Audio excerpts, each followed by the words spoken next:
Ал қыздар, міне біздің алдымызда ұлттық бешпет үлгісі тұр, иә. Біз әр жұма сайын осы балабақшамызда ұлттық бешпетті киеміз. Мен басып тұрсың, мына жіпті тартады.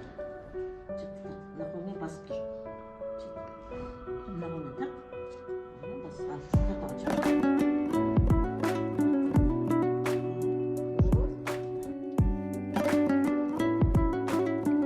Әшекейлеп болдық, иә? Айнен, сенің бешпетің түсі қандай?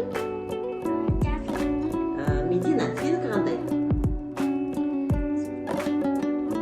Қызғылт түсі екен, иә?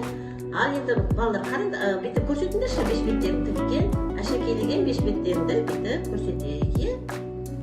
Біз міне осы ерте жастан балаларды қолөнерге баулып үйретеміз.